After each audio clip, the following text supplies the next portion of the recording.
Siempre han habido temas que de una u otra manera se convierten en intrigantes, se convierten como en desafíos, conocer, estudiar, profundizar, y más aún cuando la misma ciencia de una u otra manera desvirtúa o de pronto desenfoca la idea bíblica. Nuestra mente y nuestro raciocinio trata de buscar respuestas a preguntas eternas.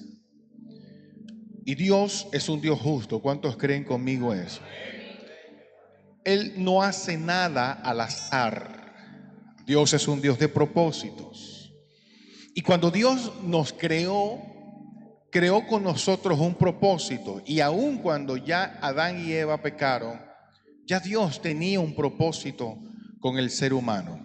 Dios mismo permitió que la muerte, escucha bien, no provocó, permitió que la muerte tocara el cuerpo del ser humano. Y tal vez muchos de nosotros nos hemos hecho preguntas como, ¿qué podría pasar después de la muerte? ¿Cómo es esto? En algunas personas todavía hay falencias o carencias del tema eterno. ¿Qué sucedería? ¿Cómo va a funcionar esto? Algunas personas de pronto dirán, bueno, y no sé cuántos de los que están acá o a través de las redes sociales, nos han llegado sectas, religiones, cuando nos han hecho preguntas como, ¿quisieras encontrarte con tus seres queridos una vez que hayan fallecido? ¿Te gustaría volver a verlos en el paraíso? O sea, algunas personas sí, claro, cómo no. O sea, hay como un gancho de marketing para que puedas escucharles, para que puedas tal vez establecer conversaciones. Pero, ¿qué dice la palabra de esto? ¿Qué habla la palabra de Dios referente a esto? Hoy vamos a entender que Dios no es un Dios de muertos. Diga conmigo, Dios no es un Dios de muertos. Dios es un Dios de vivos. Y cuando Dios permite que la muerte entre a la vida del ser humano, es la manera más justa y más perfecta de la lógica en la eternidad de Dios. El hombre está en medio de un paréntesis del espacio-tiempo conocido como tiempo terrenal, el cronos. Dentro del tiempo cronos, en el espacio-tiempo, existe la figura de la muerte solamente en este espacio, en el ámbito físico terrenal. Dice la palabra del Señor que por cuanto todos pecamos, todos estamos destituidos de la gloria de Dios. Por lo tanto, la muerte se convierte como en ese punto final donde la persona llega y a partir de allí comienza una cuenta de cero en la eternidad delante de un Dios que tarde o temprano a todos nos va a juzgar. Y en estos días analizaba, por ejemplo, uno de estos hombres millonarios que es Donald Trump, y cuando leía su biografía podía entender cómo este hombre de la nada, mediante esfuerzos obviamente de su padre, trabajó tanto y hoy día tiene el imperio que tiene mediante proyectos y de tanto trabajo y tantas cosas. Pero un día Donald Trump también tendrá que morir, aún con todo el dinero que tiene, porque no existe dinero que pueda comprar el hecho de huir de esta cita que Dios ha estipulado. Cristiano Ronaldo, uno de los jugadores que me imagino que estará pensando, bueno, ¿cómo haré para que me fíen el almuerzo? Uno de los hombres más millonarios del planeta, tarde o que temprano, también tendrá que partir de esta tierra. Así como él, Dios es tan maravilloso, tan perfecto, que estas personas tan poderosas y tan llenas de dinero, al igual que aquel indigente que está tal vez en estos momentos debajo de un puente, también tendrá que partir. Porque todos tenemos en común eso, la gran cita le llamo yo. Pero si Dios es tan perfecto y Dios es tan maravilloso y Dios es justo, ¿Por qué entonces permite que tanto el rico como el pobre, tanto el sabio como el necio, tengamos que pasar por esto? Tanto el cristiano como el no el cristiano, como el hombre o la mujer de fe, como el ateo. ¿Por qué Dios permite esto? ¿Qué sucede entonces después de la muerte? ¿Hacia dónde las personas van? ¿Cuál es este proceso? ¿Por qué se convierte tan importante el proceso de la vida en la transición de la muerte? La palabra nos enseña un principio, y ves conmigo el Evangelio según San Mateo, capítulo 22, verso 24. Me confirma con un amén cuando lo tenga, y si es posible, colóquese de pie en esta mañana. Mateo capítulo 22, verso 24. ¿Ya lo tenemos? Vamos a leer la palabra de Dios en el nombre del Padre, del Hijo y del Espíritu Santo de la siguiente manera. Estos fueron los seduceos que estaban tratando de medir el conocimiento de Jesús y le lanzan qué pregunta fulminante, que sé que más de uno se la ha hecho esta pregunta. Y le dice: maestro, Moisés dijo, si alguno muriere sin hijos, escuche esto, su hermano se casará con su mujer, esto lo dijo Moisés, y se levantará descendencia a su hermano. Explico un poquito. Se trata de un tema de cultura y se trata de un tema de herencias. Es un tema de Moisés hablando exclusivamente para el pueblo de Israel. Si un hombre se casaba y el hombre no tenía hijos, él fallecía, pero la mujer, si no tuviese hijos con ese hombre que falleció, podía por ley establecer una relación con el segundo hombre de la familia, siempre y cuando éste no tuviera ni esposa ni hijos. Podía casarse con esta mujer. Esta mujer, sabiendo eso, obviamente, o los seduceos sabiendo esto, le tocan la ley de Moisés y hacen una fusión en un paralelo donde quiero que usted en esta mañana esté muy atento para que usted comprenda cómo se puede fusionar la ley, lo material, lo eterno y lo espiritual, porque es de eso que vamos a hablar en esta mañana. Dice, y levantará descendencia a su hermano, verso 25. Atento, producción. Hubo pues entre nosotros 7 hermanos. El primero se casó, ¿y qué pasó? Y no teniendo descendencia, dejó su mujer a su hermano. De la misma manera, el segundo y el tercero, hasta el séptimo. Esta mujer, Dios mío, acabó con la familia. 7 hombres murieron. Verso que sigue. También la mujer murió. O sea, es una realidad de la vida. Todos, en algún momento, si Cristo no viene hoy, vamos a partir. Y quiero decirle que esto es lo que hace la vida hermosa. La muerte hace la vida hermosa. Porque, como lo dijo el proverbista y el sabio Salomón, en el funeral se halla la sabiduría, mientras que en las fiestas solo se encuentra la distracción. Y la muerte lo que hace es que nos lleva a un estado consciente y nos hace cuestionar qué hemos hecho nosotros con nuestro tiempo y nuestra vida, con las personas que nos rodean y con nuestra eternidad.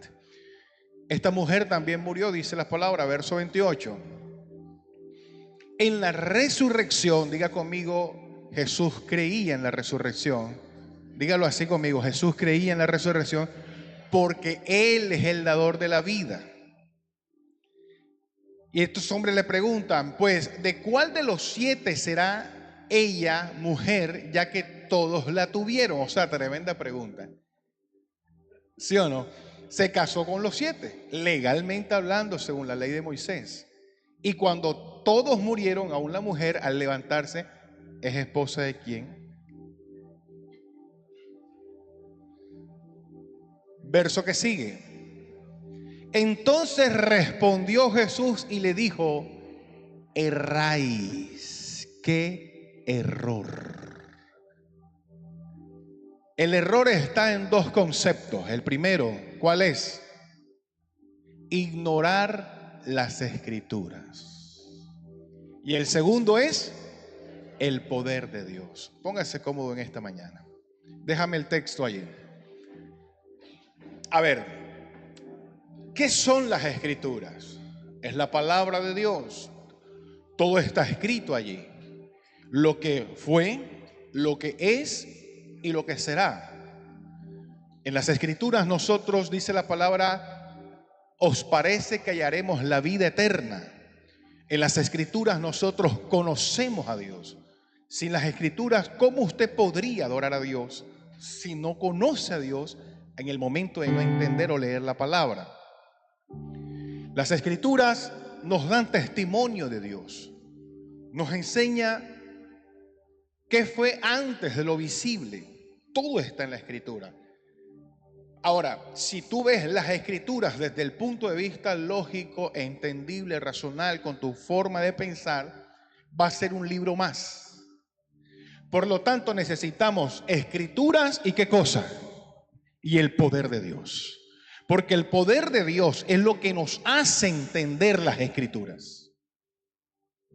¿Cuántas personas hoy día leen bastante Biblia o pueden interpretar la palabra de Dios, pero bajo un punto de vista lógico? Y es de allí donde salen tantas de religiones.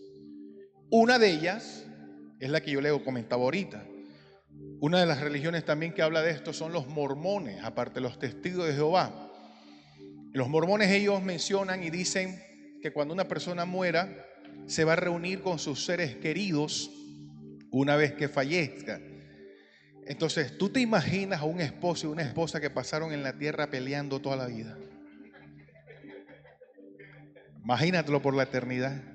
Santo Dios bendito. Y como la palabra nos habla estas cosas y la dirección de Dios da testimonio de ello, podemos ver la perfección de Dios. Cuando Jesús dice, ignorando las Escrituras y el poder de Dios, verso 30, Jesús comienza ahora a adentrarse en el poder de las palabras. Porque en la resurrección está hablando Jesús. Esto lo está diciendo Jesús. O sea, cuando Jesús hable en las Escrituras, usted póngale el oído con mucha atención. Y él dice, en la resurrección ni se casarán ni se darán en casamiento, sino serán como los ángeles de Dios en el cielo. Cuando el Señor venga por nosotros, lo que Dios va a hacer en un momento del rapto es que nuestros cuerpos corruptibles serán vestidos de incorrupción. O sea, vamos a recibir una transformación que es lo mismo que Jesús recibió en un día que se supone que las fechas de Semana Santa celebran, que es el domingo de resurrección. Cuando María se encuentra con Jesús, ¿qué es lo que Jesús le dice? No me toques. ¿Por qué no lo podía tocar? Porque su cuerpo aún no había sido glorificado. O sea, había resucitado, su cuerpo estaba con las heridas, pero necesitaba una calificación de gloria. Diga conmigo, calificación de gloria. Pastor, ¿qué es eso? La palabra glorificar viene de gloria, y gloria es triunfo, una certificación. Hubieron actas espirituales que Cristo en la cruz del Calvario ganó legalmente. Ante una falla del primer Adán, que dice la palabra de Dios, y una vez que dice la palabra, por cuanto el primer Adán pecó, fue necesario ahora que el segundo Adán, es decir, Jesús, muriese por cada uno de nosotros. Y dice en Isaías 53, fue llevado al matadero como cordero y no abrió su boca. O sea, habían actas espirituales aún del mismo infierno que se estaban levantando buscándole el error a Jesús y buscando todo un proceso, pero no encontraron nada. Por lo tanto, Jesús dice en el mientras tanto y en el proceso físico, porque había resucitado como con su cuerpo físico, no me toques aún, porque no he sido glorificado. En otras palabras, sigo siendo resurrección en físico, en carne, todavía no estoy en esa esencia 100% espiritual. Por lo tanto, en el tiempo físico todo es diferente que en el tiempo espiritual. Pastor, explícame eso mucho más sencillo. Vengamos acá. Los ángeles o el mundo espiritual no tiene sexo, es decir, ni hombres ni mujeres. Nuestros cuerpos serán cambiados. Y lo que va a hacer Dios es que en el momento que nosotros muramos o partamos de esta tierra, es como todas las noches, y será igual a lo que toda la noche usted y yo sentimos. Todos nosotros simplemente quedamos dormidos. En el momento de la resurrección será como cuando hoy me levanté en la mañana, abrí los ojos, busqué el reloj y dije, wow, ya es tarde. Le di gracias al Señor, entré al baño y me alisté. Así será la resurrección. Abriremos nuestros ojos y en el momento de abrir nuestros ojos, el tiempo que haya pasado no importa, ya no interesa, porque ya todo es nuevo, ya todo es diferente. Y al abrir los ojos ya estamos en un momento diferente. Eso es lo que le pasa a aquellos que mueren en Cristo Jesús. Por eso dice la palabra que cuando se referían de la muerte delante de Jesús, Jesús no decía que estaba muerto, sino que dormía. Cuando la hija de Jairo, Jesús dijo, no está muerta, ella está dormida. Le dijo, Talita cumi, levántate niña, a ti te digo. Cuando Lázaro dijo, no está muerto, él duerme. Le dijo, Lázaro, levántate, ven fuera. Y Lázaro estaba literalmente dormido. Esa es la esperanza que nosotros tenemos en Dios. Por eso cuando usted y yo como cristianos entendemos estos principios dados por el mismo Dios, sabemos según 1 Corintios 15:58 que lo que hacemos en Dios no es en vano. Usted se congrega, usted busca de Dios, usted viene a este lugar, usted está luchando. Pero al final, para morir como el mundano e ir para el mismo lugar del mundano, no. Esa es la esperanza de nosotros como hijos de Dios, que vamos a reposar, vamos a descansar, así como todas las noches. Esta noche antes de usted dormir, si no se echa un sueñito ahorita después del almuerzo, recuerde esta palabra. Así será el día en que nosotros partamos de esta tierra. La palabra muerte significa separación. Diga conmigo separación. Es cuando el cuerpo se separa del alma y se separa del espíritu. Ahora, según la ciencia, cuando un cuerpo físico, cuando un cuerpo o nuestro cuerpo es enterrado o es sepultado, o aún así dentro, es encapsulado dentro de algo, aunque esté hermético o esté sellado, brotarán de nuestros cuerpos, y se escuchará extraño, no sé si esto lo vayan a vetar en YouTube, pero brotarán gusanos de nuestro cuerpo. ¿Dónde entraron? ¿Por dónde se ubicaron?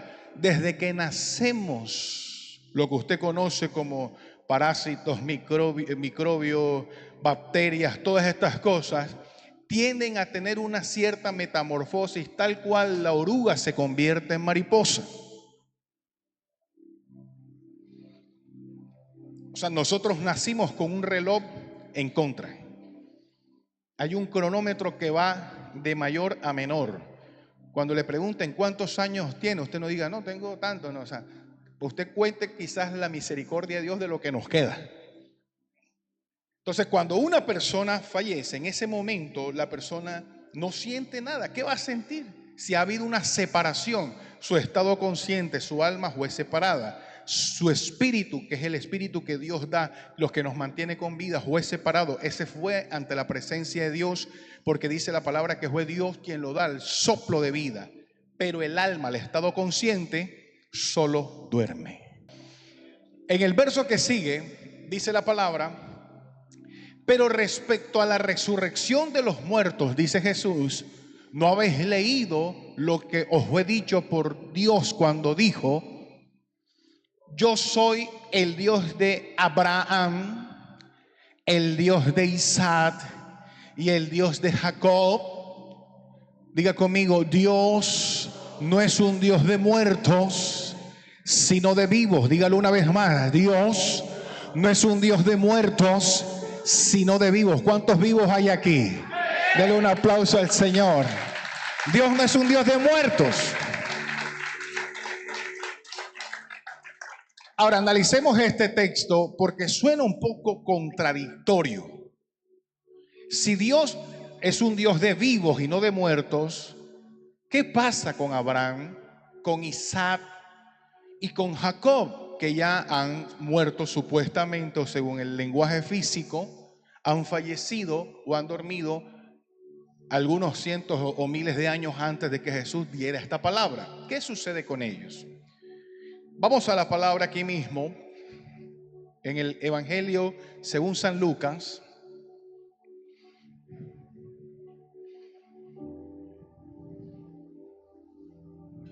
capítulo 16, verso 22.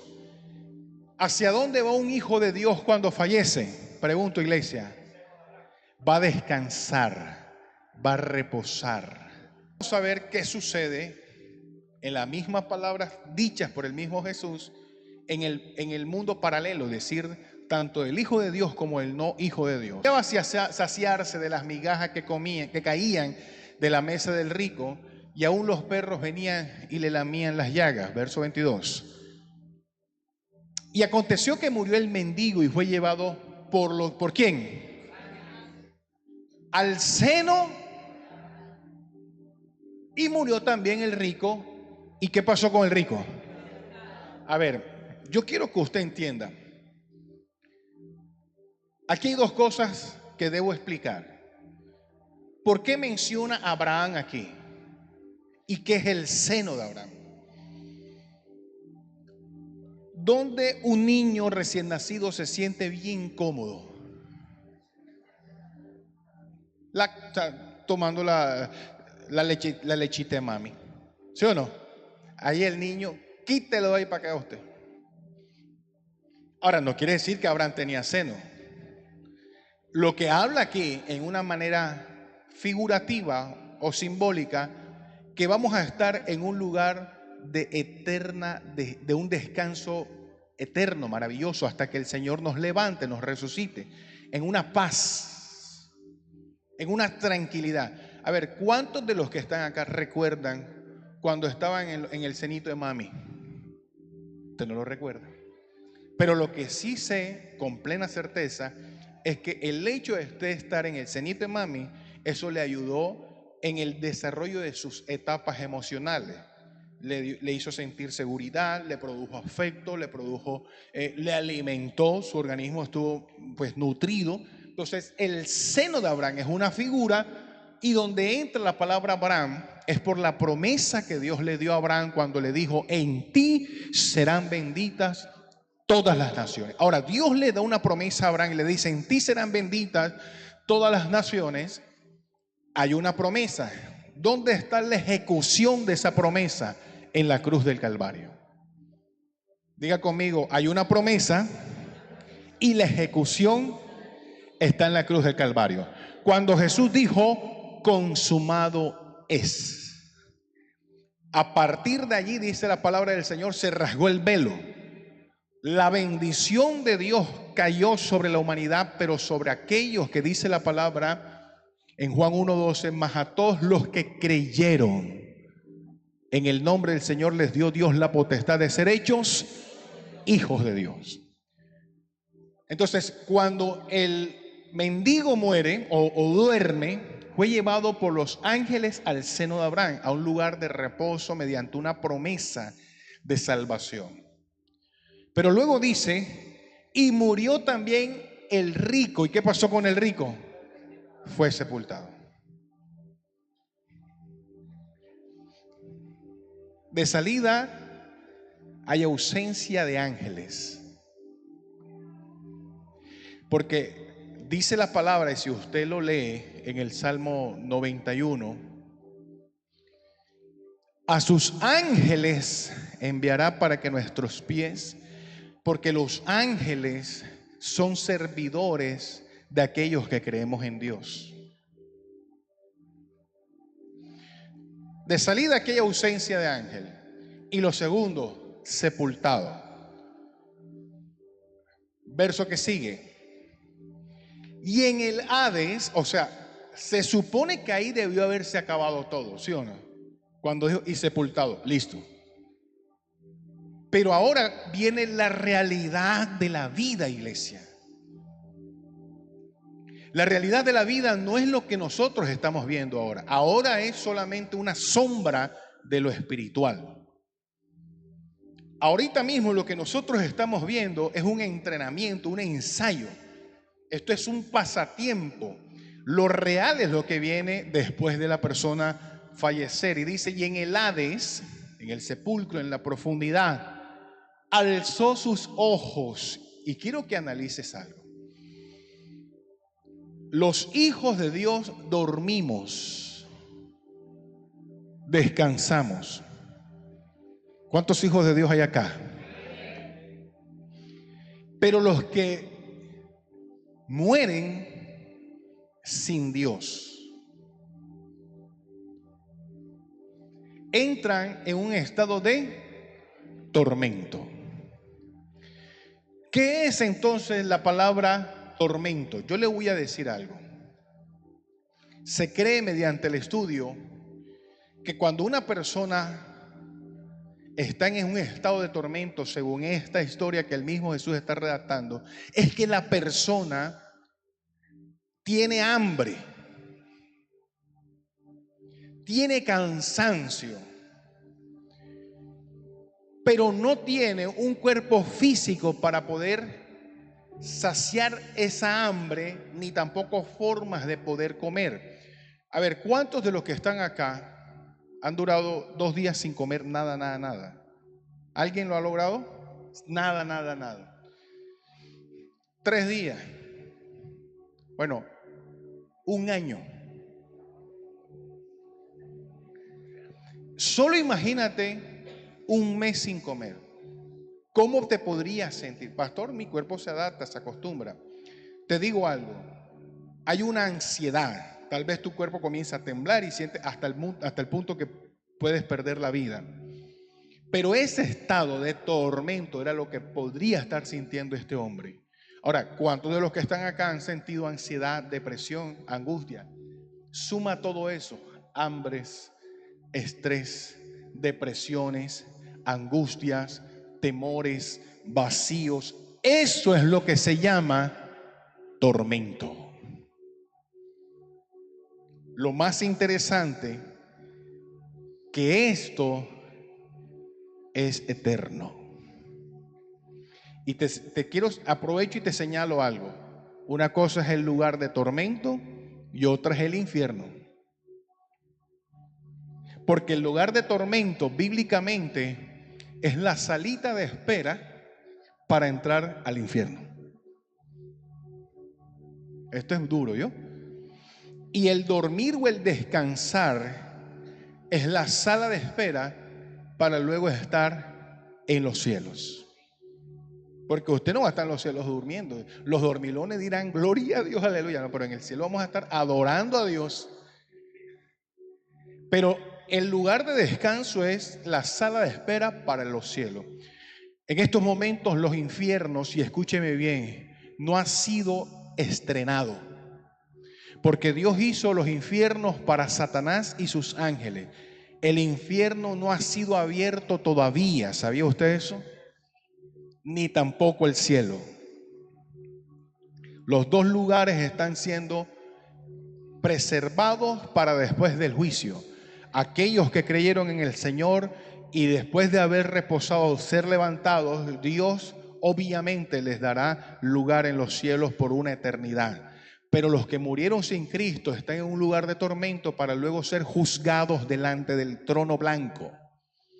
Y estará en el infierno esperándolo para Satanás y sus ángeles. Se fueron los amén. Y vio de lejos ¿a quién? A Abraham y a Lázaro en su seno. Cuando se refiere a que vio a Abraham, le estoy hablando y le estoy volviendo a decir, Abraham también está en un lugar de reposo. Él ve a Dios, digámoslo de esta manera, pero la palabra lo relaciona con la promesa de Abraham. Él está viendo la promesa porque está viendo a Lázaro descansar dentro de una promesa que Dios le da a Abraham. Verso 24. Entonces él, dando voces, dijo: Padre Abraham,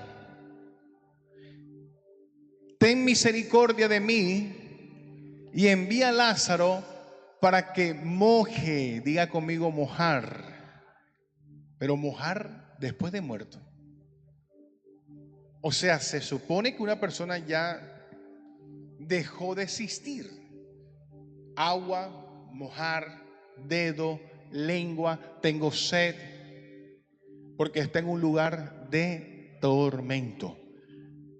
Moje la punta de su dedo en agua y refresque mi lengua, porque estoy atormentado en esta llama. Ahora, si usted quisiera saber un poquito, como en una forma mucho más en primera persona, lo que este hombre estaba sintiendo, ahora que llega a su casa, ponga este dedito pequeño en el fogón de la estufa, así un ratito, y usted ya ahí tiene una pequeña degustación. Usted de pronto dirá, bueno, es interesante el dolor que pudo haber estar sintiendo este hombre, ¿no? Estaba siendo atormentado, pero él estaba despierto, estaba viendo, estaba sintiendo, estaba palpando, sentía el hambre, el cansancio, la llama, el calor, la sed, sentía todas las cosas y no podía hacer absolutamente nada, porque eso se llama lugar de tormento. ¿Por qué usted cree que nosotros predicamos? Hay gente que me ha dicho, pastor, pero apague esa emisora y no aprenda más eso.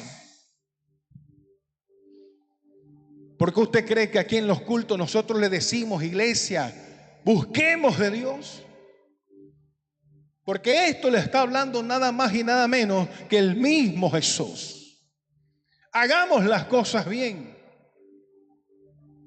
Y no lo estamos diciendo porque si hacemos un culto de todos los días, no es porque queramos nada más verle su lindo rostro, digan amén, así sea por fe, sino porque deseamos de todo corazón que si llega ese momento de dejar esta tierra física, no estemos en un lugar como esto, iglesia.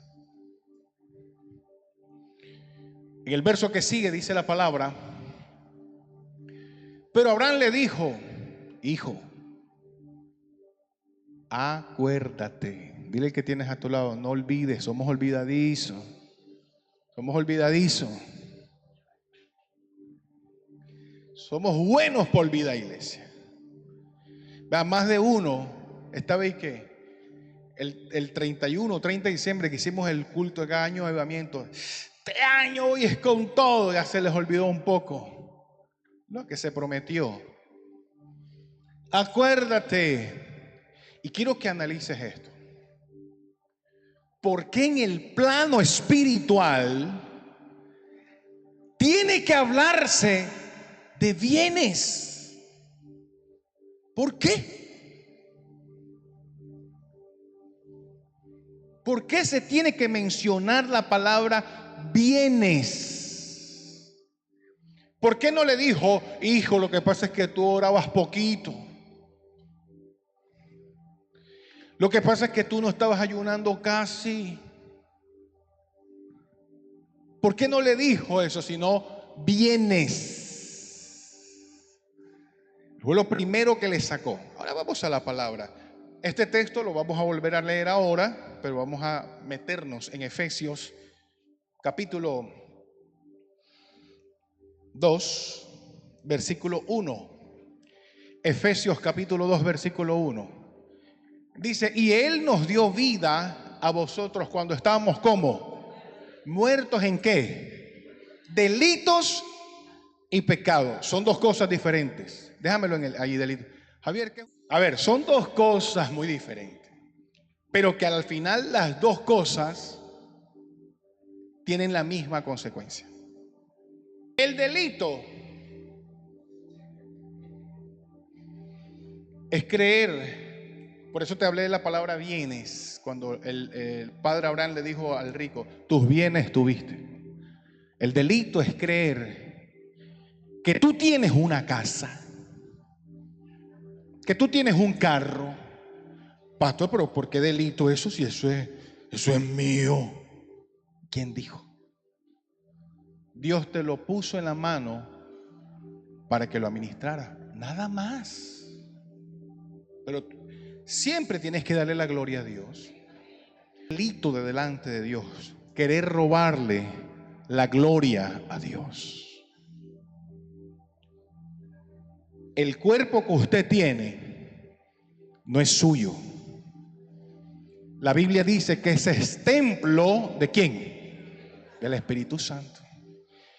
Y si tú no tienes la capacidad de administrar y de cuidar lo que no es tuyo, eso es un delito.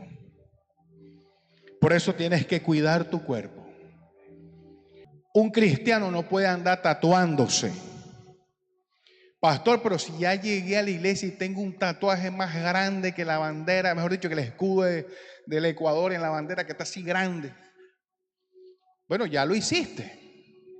Ya tocó. Pero no es correcto que una persona conociendo a Dios, digo, pastor, me voy a tatuar aquí atrás en la espalda Jesús. A Dios no le interesa que tú te tatúes. Es decir, Él no quiere que pongas tu nombre allí, lo que quiere es que vivas como un cristiano. Pero ese cuerpo no es tuyo, iglesia. Mi cuerpo o el cuerpo que tengo no es mío, es de Dios. Por lo tanto, las damas, las jóvenes que están acá, si usted entra en el estado de negligencia, permitiendo que fuera de lo que Dios ha estipulado, alguien toque su cuerpo, eso es un delito. Los hombres que estamos acá tenemos que cuidarnos. Ni tocar ni dejar tocarnos, aunque ningún hombre diga amén, porque eso es un delito delante de Dios. Pastor, pero la Biblia ¿dónde dice eso? ¿Dónde dice eso? Mira, cuando Jesús resucitó y María fue a tocar a Jesús, ¿qué fue lo que dijo Jesús? ¿Y por qué Jesús le dijo que no lo tocara? Porque primero tenía que ser presentado delante de Dios. Así nosotros tenemos que entender que mientras que estamos aquí, un día vamos a ser presentados delante de Dios.